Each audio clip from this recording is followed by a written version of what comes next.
بسم الله الرحمن الرحيم إن الحمد لله نحمده ونستعينه ونستغفره ونعوذ بالله من شرور أنفسنا ومن سيئات أعمالنا فلا مضل له ومن يضلله فلا هادي له وأشهد أن لا إله إلا الله وحده لا شريك له وأشهد أن محمدا عبده ورسوله أما بعد رب اشرح لي صدري ويسر لي أمري واحلل عقدة من لساني يفقه قولي ربي زدني علما وارزقني فهما اللهم إني أسألك علما نافعا ورزقا طيبا وعملا متقبلا.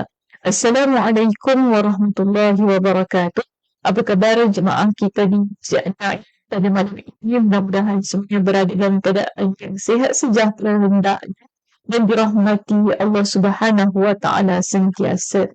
Alhamdulillah pada malam ini kita bertemu sekali lagi bagi menyambung perbincangan kitab kita, iaitu Tadabbur Kisah Quran yang mengemukakan tentang kisah Nabi Musa alaihissalam yang ingin memulakan perjalanannya bagi menuntut ilmu, iaitu bertemu dengan seorang guru bernama Khadir. Dan pada malam ini kita masuk pada bahagian yang keempat, ya, dalam tadabbur surah Al-Kahfi kita. Jika pada bahagian yang kedua kita bincangkan tentang ayat yang ke-60, kemudian pada minggu lepas kita sudah bincangkan pada ayat yang ke-61 hingga ke-62. Jadi pada malam ini kita akan meneruskan perbincangan pada ayat yang ke-63 hingga surah Ayat kita yang ke-63 dalam surah Al-Kahfi pada malam ini berbunyi, Qala ara'aita idh anna as-sakhra fa inni nasitu al-huta wa ansanihu illa asy-syaitan an adhkura wattakhadha sabilahu fil bahri ajaba. Jadi kalau masih ingat lagi pada perbincangan kita minggu lepas, ayat yang ke-62, kalau Nabi Musa alaihissalam dia sudah meneruskan perjalanan menguras letih dalam perjalanan itu, dia pun nak berehat. Bila dia ingin berehat di tempat tersebut, dia kepada makanan.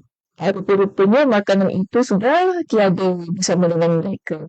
Jadi inilah jawapan yang diberikan oleh muridnya yang bernama Sya'b itu kepada Nabi Musa alaihissalam, yang mana dia menjelaskan tentang apa sebenarnya yang berlaku ketika mereka rehat di sebuah batu sebelum meneruskan perjalanan mereka. Jadi di sini muridnya menjawab, tahukah kamu tak kala kita mencari tempat berlindung di batu tadi, maka sesungguhnya aku lupa menceritakan tentang ikan itu, dan tidak adalah yang melupakan aku menceritakannya kecuali syaitan, dan ikan itu pun mengambil jalannya dengan cara yang aneh sekali.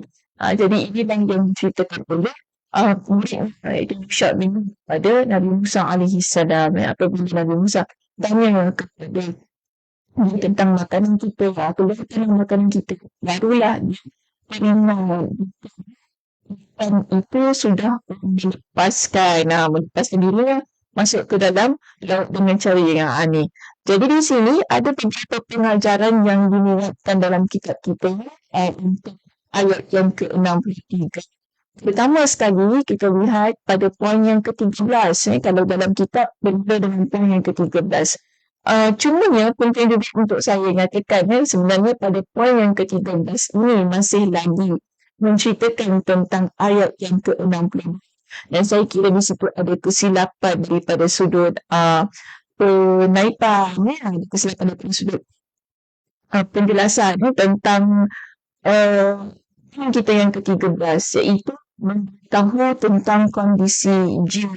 Okay, 13 di sini boleh mengkabarkan kondisi jiwa ketika mengomentari kata nasabah. Kata nasabah ini tidak terdapat dalam ayat yang ke-63, tetapi kata nasabah tersebut ada pada ayat yang ke-62. So kita boleh refer bersama-sama ayat kita yang ke-62 yang telah kita bincangkan pada minggu lepas, iaitu falamma jawaza qala li fatahu atina ghadana laqad laqina min safarina nasaba.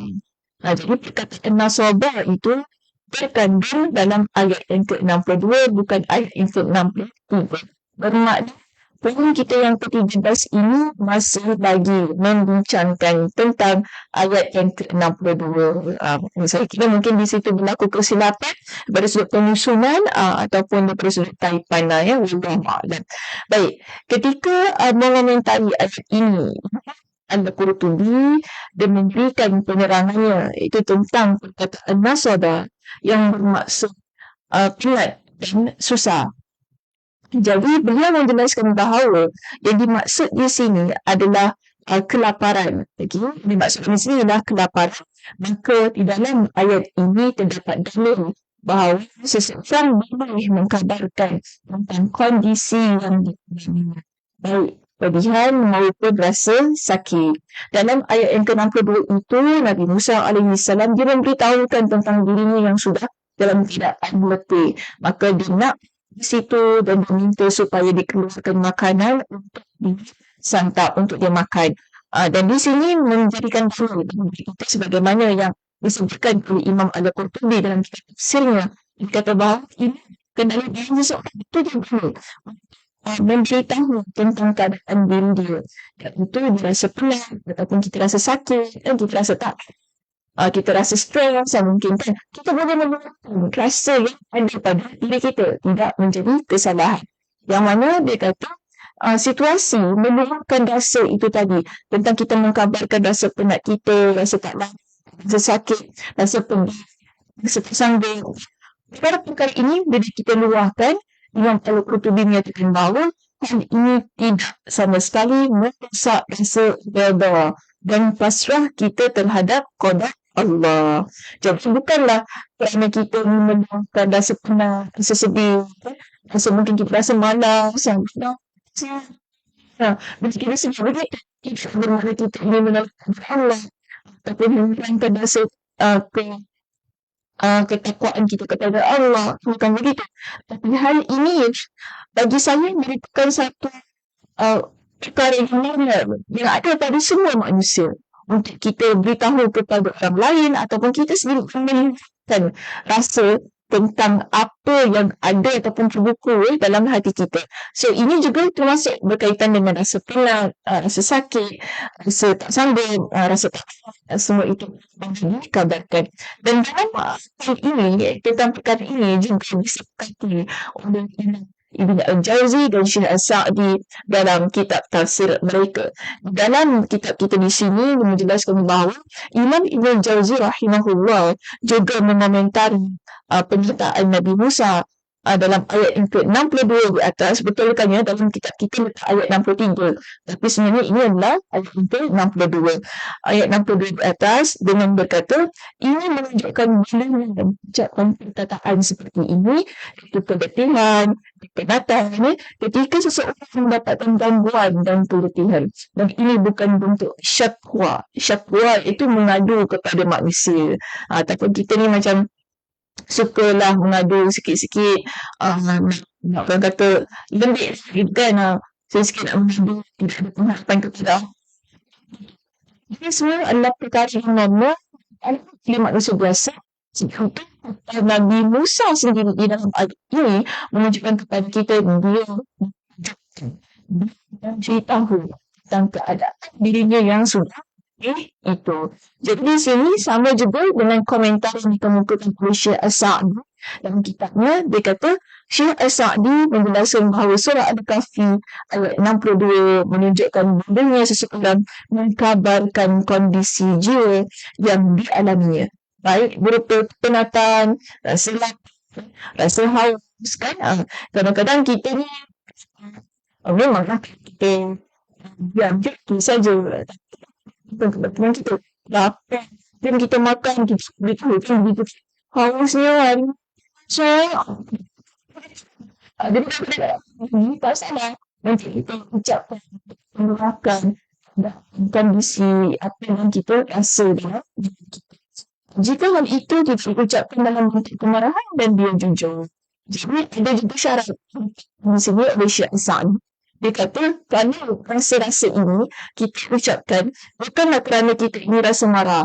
Ataupun kita ni buat kan, padahal benda tu benda yang baik, tapi mungkin kadang-kadang kita tak penat, cuma kita ni nak escape, nak melepaskan diri daripada sesuatu, kita berkata penat, serius tak boleh lah. Padahal ada tipu-tipu tu ada keadaannya. So dalam keadaan yang begini bisa digunakan. Namun jika keadaan itu memang tulus, ikhlas, memang betul yang dirasa, itulah yang sepatutnya yang dibolehkan dalam agama kita ini untuk meluahkan ataupun untuk mengkabarkan kondisi yang sedang dialami.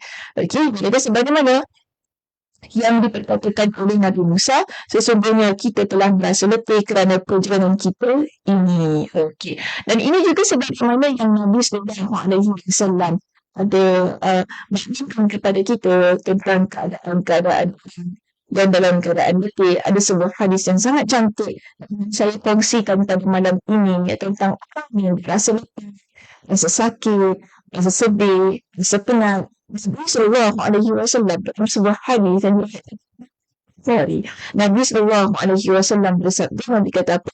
La yusibul muslima min nasabin wala sabin wala hammin wala huznin wala hammin Nabi bersabda dalam hadis ini, tidaklah seorang Muslim yang ditimpa dengan musibah yang ditimpa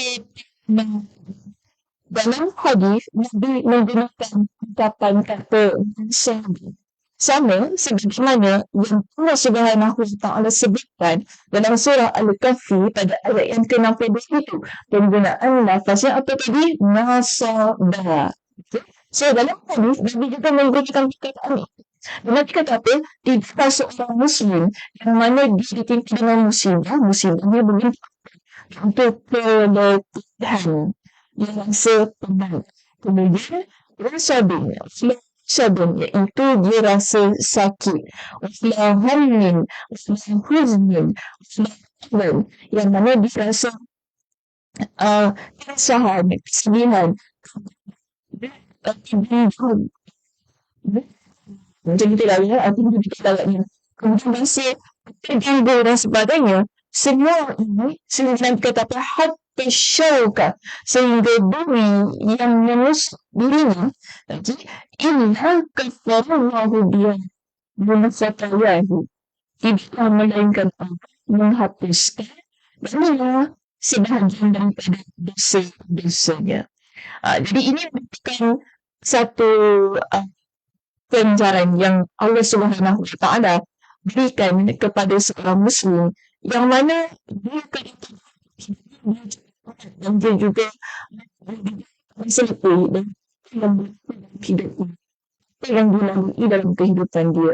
Jadi semua ini bila ini kita tadi Nabi sebut ada 6, itu tentang kecelatan, kesakitan, kesedihan, keresahan, bimbang-bimbang, kemudian itu sesuatu yang menyakitkan ada dalam hidup.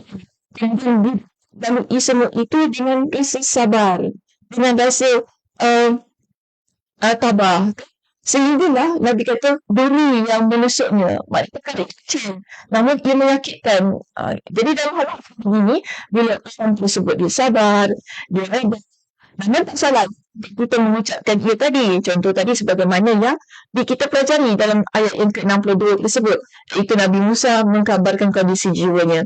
Dan keutamaan yang Nabi SAW sebutkan bagi orang yang begini ialah kalau dalam keadaan sedemikian, mereka sabar, mereka reda, mereka berhadapan situasi-situasi, mereka menghadapi situasi-situasi tersebut dalam keadaan yang sangat santai ketika itu dalam keadaan kita marah-marah. Maka orang yang begini tidak melainkan Allah Subhanahu wa taala menghapuskan dosa-dosanya. Itu sebenarnya dosa-dosanya. Ya, Masya Allah, ya, dalam agama kita ini Allah Subhanahu wa taala tidak memandang sepi pada setiap yang berlaku dalam kehidupan kita ini sebenarnya. Masuk diri kita ataupun diri kita. Hal itu pun kalau dalam keadaan tersebut kita sabar, kita reda, kita dapat menghadapinya dalam keadaan yang sangat tenang, Allah Subhanahu Wa Taala akan berikan ganjaran kepada kita. Baik itu menghapuskan kesalahan-kesalahan kita. Okey, baik. Kita lihat pada poin kita yang berikutnya, iaitu poin yang ke-14. Pada poin yang ke-14 ini, kita baru masuk dalam surah Al-Kahfi ayat ke-63 tentang pertolongan Allah datang sesuai dengan usaha kita. Dalam hidup ini, jemaah, bila kita inginkan bantuan Allah Subhanahu Wa Taala, kita juga perlu menilai bagaimana usaha kita. Dan kita inginkan sesuatu dalam kehidupan kita, tapi apa yang telah kita usahakan? Adakah usaha kita tersebut hanya usaha yang biasa-biasa sahaja? Allah Subhanahu Wa Taala bila nak datangkan kepada kita dengan pertolongan, Allah Subhanahu Wa Taala akan lihat bagaimana usaha kita untuk sampai kepada hasilnya itu tadi. Jika kuat, jika sabar, jika betul-betul dalam keadaan yang penuh bersungguh-sungguh, maka akhirnya susah bagaimanapun Allah Subhanahu Wa Taala pasti akan memberikan pertolongannya kepada kita. Maka inilah yang kita pelajari menerusi ayat yang ke-63 dalam surah Al-Kahfi ini. Allah Subhanahu Wa Taala menunjukkan kepada kita bahawa dalam surah Al-Kahfi ayat 63, pertolongan Allah datang kepada seorang hamba sesuai dengan usahanya untuk melakukan perintah Allah. Dia akan diberikan pertolongan dengan bantuan yang tidak diberikan kepada orang lain. Dalam hal ini kita lihat Allah memberikan kepada Musa, contohnya ini, Allah Subhanahu Wa Taala memberikan kepada Nabi Musa pelatihan sebagai isyarat kepada jangan sudah melampaui tempat dan sebenarnya Nabi Musa dah lalu pun tempat yang dia nak jumpa dengan Nabi Khadir. Tapi kemudiannya dia terlepas. Okay? Bila dia terlepas itu, dia jalan agak jauh. Akhirnya dia rasa penat. Bila dia rasa penat, dia jumpa dan pada waktu itulah baru dia sedar. Rupa-rupanya dia sudah terlepas daripada tempat yang sebenarnya dia ingin bertemu dengan Khadir itu tadi. Jadi Allah datangkan rasa penat itu, rasa letih itu bukan saja-saja. Ini merupakan satu bentuk pertolongan untuk menunjukkan Nabi Musa, untuk memberitahu kepada Nabi Musa bahawa sebenarnya dia sudah sampai di tempat yang ingin dituju. Cuma dia terlepas jalan yang akhirnya menyebabkan dia jadi penat dalam perjalanan tersebut. Maka ini kita panggil sebagai pertolongan Allah. Pertolongan Allah, dia akan datang dalam hidup kita ini dengan berbagai cara. Jadi kita ni jangan kita mengharapkan dengan satu cara sahaja. Dan kadang-kadang Allah Subhanahu Wa Taala berikan bantuan dalam hidup kita ini melalui orang lain, orang menegur, orang lain yang memberikan. Dan dia semestinya datang begitu saja dalam diri kita ataupun di hadapan mata kita. Mungkin ia melalui orang lain, beberapa peristiwa lain yang berlaku dalam kehidupan kita sehingga kita mendapat jalan keluar pada apa yang sedang kita hadapi. Dia begitu keadaannya. Tetapi dengan syarat bagaimana usaha kita untuk mendapatkan apa yang kita inginkan ataupun mengeluarkan diri kita daripada sesuatu isu sehingga Allah Subhanahu Wa Taala pun memberikan bantuan dalam diri kita. Namun kalau kita hanya menentang bukan pertolongan aku suruh di sini susah untuk kita mengharapkan bantuan Allah Subhanahu Wa Taala dengan keadaan yang sesuai dengan apa yang telah kita usahakan. Okay?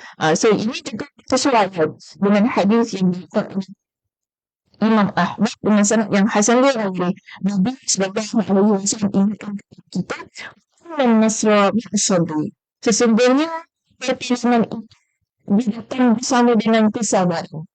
Sabar itu bermakna bukan kita hanya tunggu, bukan kita hanya duduk dan mengharapkan bantuan. Sabar itu sebenarnya ialah bagaimana kita berusaha, bagaimana kita ni menjalani kehidupan dengan berbagai macam inisiatif, kesusahan, pada masalah atau kita mendapatkan sesuatu dan ketika kita mengusahakan semua itu kita melaksanakan ia dengan penuh kesabaran. Dengan penuh ketabahan yang inilah Nabi kata An-Nasra, An-Nasra, sesungguhnya kemenangan, pertolongan itu akan datang bersama dengan kesabaran. Okey, baik. Seterusnya, kita lihat pada poin kita yang ke-15 di sini. Pada poin yang ke-15 sebenarnya yang masih lagi menceritakan tentang ayat yang ke-62 bila saya melihat pada poin ini. Jadi menceritakan tentang ayat yang ke-63. Jadi ini rasanya penting ya bila kita membaca kitab secara berguru kan. Guru akan bantu untuk melihat halusi dan isi kandungan kitab tersebut supaya kita tahu ini mesti ada kesilapan pada sudut mungkin susunan poin tersebut. Jadi daripada 15 ini kita perlu merujuk kepada yang pada dalam ayat yang ke-62 itu membicarakan tentang kerana perjalanan kita ini. Maksud daripada ayat ini ialah bukan perjalanan sejak awal. Okey, mula melakukan perjalanan. Tetapi dari sejak mereka meninggalkan batu tempat mereka bermalam. Nabi Musa di situ, Nabi Musa dah sebenarnya dikata oleh keradanya Nabi Musa meminta makan siang.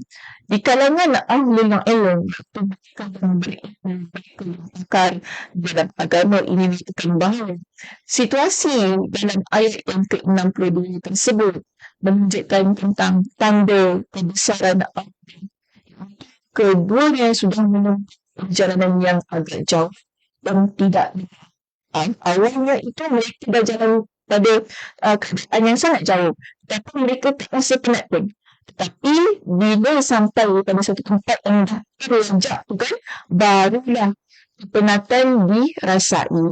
Tetapi ketika mereka sudah melampaui tempat keberadaan Khadir, keduanya pun langsung penat agar mereka tidak jauh dari tempat yang sebenarnya dituju. Jadi ini dikatakan merupakan tanda kebesaran Allah. Sejak awal mereka berjalan, kepenatan itu seolah-olah tidak ada dalam diri mereka. Tetapi menunjukkan kebesarannya dan diberikan dengan tanda-tanda keagungannya apabila mereka itu kuasa daripada tempat yang ingin dituju, barulah Allah berikan kepada mereka dengan rasa penat. Akhirnya barulah mereka sedar akhirnya sudah terlajak sudah kuasa daripada tempat yang mereka tuju.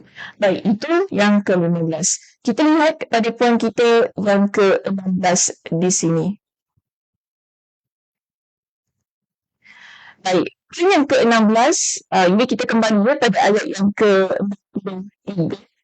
Iaitu bagaimana itu kita dapati Yusha dan Nun dinisbahkan keburukan kepada syaitan. Jadi dalam hal ini kan dikata tidak ada yang mengatakan aku menceritakannya kecuali syaitan. Sebenarnya dia dah nampak dah ikan tu terlepas masuk dalam lautan. Tetapi dia terlupa nak beritahu kepada Nabi Musa. Jadi dia kata kepada Nabi Musa, tidaklah yang melupakan aku untuk menceritakan itu kepada kamu melainkan syaitan. Jadi di sini kita nampak dia cara yang buruk itu kepada syaitan. Dan ini di kalangan para ulama tersebut mengatakan bahawa tentang ayat ini pelajaran bolehnya untuk kita mengambilkan keburukan dan sebab pada syaitan yang memperbagus dan menghias-hiasinya. Maknanya begini, syaitan itu sentiasa menghiasi dan juga memperbaguskan setiap keburukan. Jadi, bila kita menyanyikan keburukan pada syaitan, maka sebab tu dibolehkan, sebab dia memang suka perkara-perkara buruk ini, dicantikkan kan, maka kita makin burukkan lagi keadaan yang dicantikkan tersebut. Sekalipun seluruhnya berjalan sesuai dengan ketentuan dan ketetapan Allah. Sebagaimana perkataan murid Nabi Musa, dan tidak ada yang melupakan aku untuk menceritakannya kecuali syaitan. Jadi inilah bukan sedaran yang dilakukan untuk kita menunjukkan hal ini adalah perkara yang buruk. Jadi benda perkara kita sadarkan kepada syaitan. Baik, seterusnya poin kita yang ke-17, pengajaran ataupun faedah daripada ayat 63 di sini. Masih lagi dengan kelupaan tadi. Dan di sini pada poin yang ke-17, sifat lupa itu dari syaitan. Sebenarnya bukan ayat ini sahaja yang menunjukkan kepada kita sifat ini merupakan sifat yang datang daripada syaitan. Kalau kita merujuk kepada ayat-ayat lain, contohnya dalam kitab kita ni ada memuatkan tiga ayat lain bagi menguatkan perbincangan ini, iaitu kita ada tiga kedua risuk dan maaf pertama surah Al-An'am ayat 68 yang mana Allah Subhanahu wa taala berfirman, dan jika syaitan menjadikan kamu lupa akan larangan ini, maka janganlah kamu duduk bersama orang-orang yang zalim itu sesudah teringat akan larangan itu. Jadi ini surah Al-An'am ayat 68. Kemudian surah Al-Mujadilah ayat 19, Allah Subhanahu wa taala berfirman yang bermaksud syaitan telah menguasai lalu menjadikan mereka lupa mengingat Allah.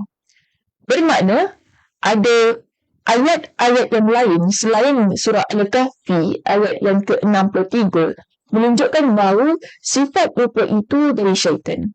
Dalam surah Al-An'am ayat 68 dan surah Al-Mujadilah ayat 19 di sana mengatakan bahawa syaitan yang menjadikan kita lupa.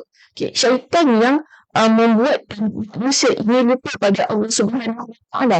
Sebab itu tadi perkara yang buruk disandarkan kepada syaitan. Dia memperbaguskan keburukan, dia mengindahkan keburukan supaya kita lupa pada Allah. Kita jadi dekat pada keburukan. Kita jadi suka dengan hal-hal yang dosa dan maksiat.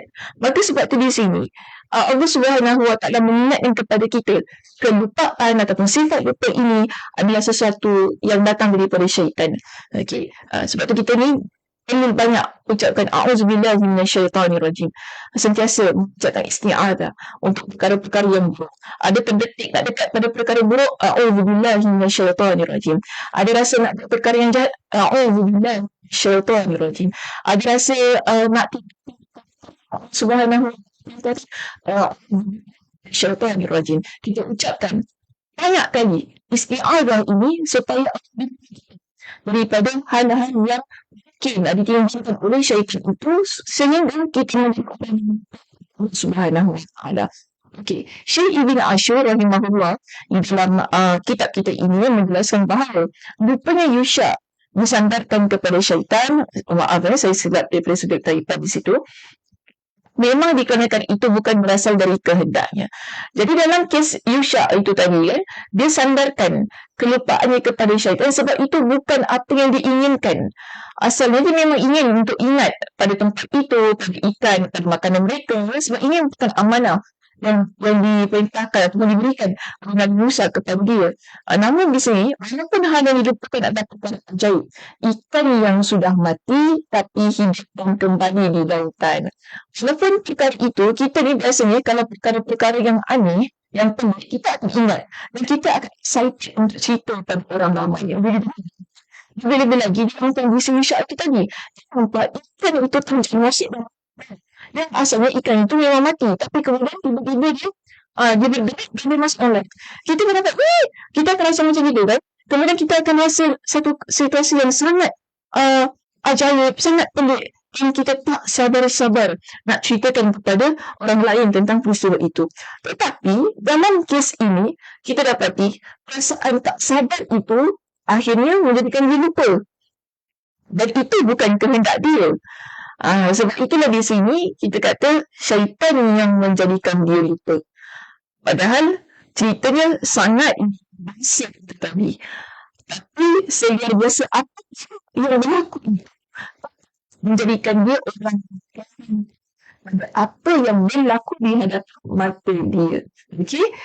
Dan ini ada juga dikatakan bahawa hal ini sengaja dilakukan oleh syaitan kerana syaitan tidak suka dengan pertemuan Nabi Musa dan Khadir kerana akan tersebarnya ilmu yang bermanfaat. Jadi adalah perkara-perkara yang kita dapati bahawa kenapa syaitan itu sengaja melakukan perbuatan ini, iaitu melupakan Isyak supaya tidaklah berlaku pertemuan tersebut. Jadi biasanya perkara yang berkaitan dengan lupa-lupa ini ialah hal yang kadang-kadang lah kerana kita rancangan syaitan itu supaya kita perkara yang baik. Sehingga kita lupa perkara yang baik. Dan akhirnya kita pun tidak ingat. Lalu kita pun melakukan perbuatan yang tidak baik. Okey, baik. Sesuai kita yang ke-17, kita lihat kepada poin kita yang kedua terakhir pada malam ini, iaitu anjuran memilih pembantu yang bijak.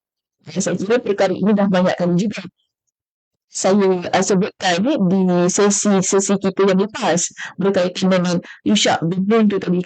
Kerana dalam peristiwa ini kita dapati bahawa Yushak adalah orang sangat cerdas, sangat bijak, sehingga itulah yang menjadi penyebab dipilih untuk Nabi Musa alaihissalam dalam perjalanan ini.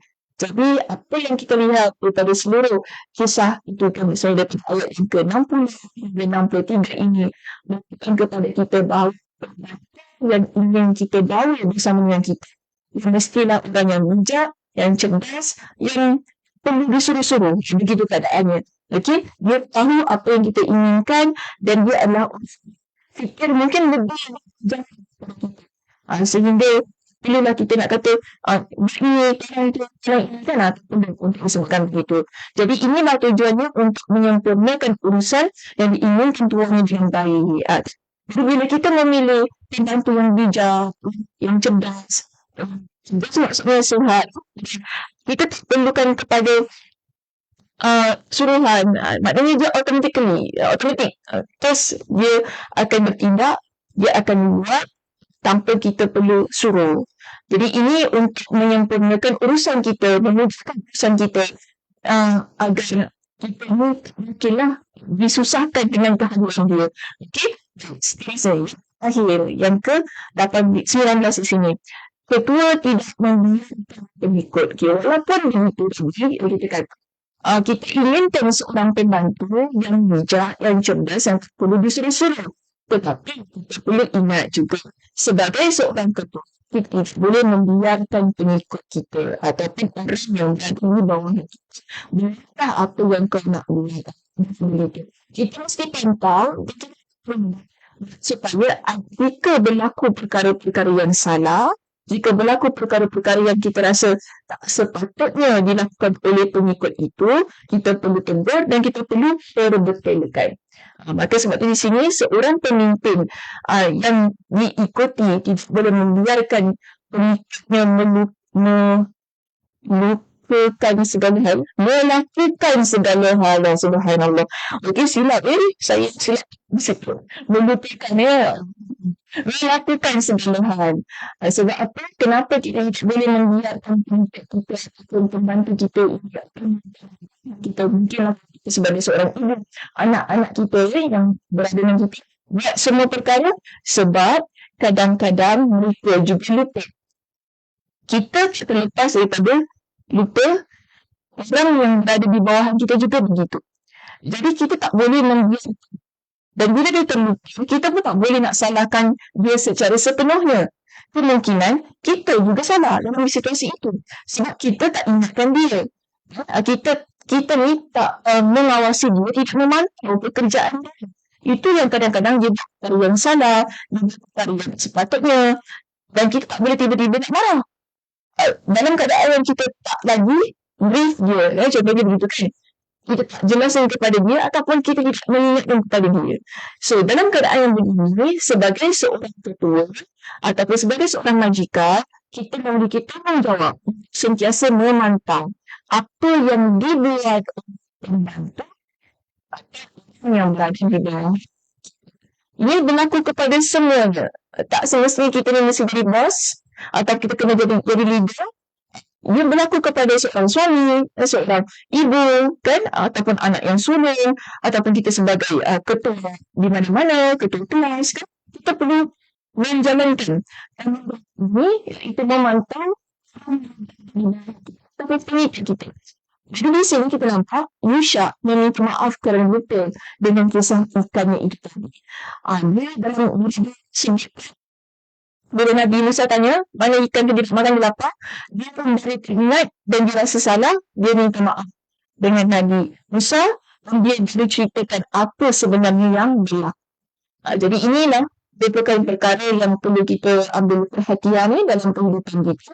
Bila kita ni memiliki kita pimpin, mungkin kita sebagai guru, kita ada anak-anak, kita ada anak-anak kita, kita sebagai suami, kita ada isteri, kita ada anak-anak, kita sebagai ibu, kita ni ada adik beradik, kita sebagai kita ni ada adik-beradik yang lain.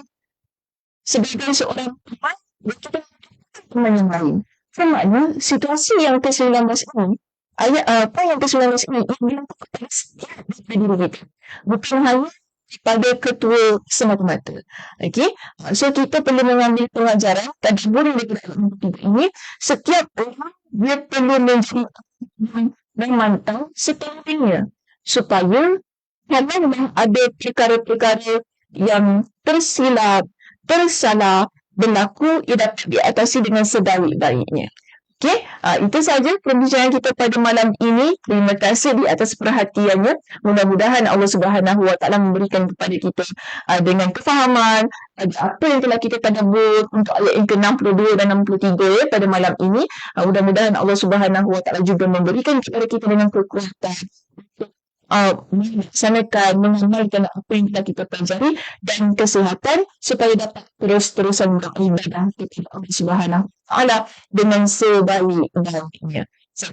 Perbincangan kita pada malam ini dengan tasbih kafar subhanakallahumma wa bihamdika asyhadu an la ilaha illa anta astaghfiruka wa atubu ilaik. Assalamualaikum warahmatullahi wabarakatuh.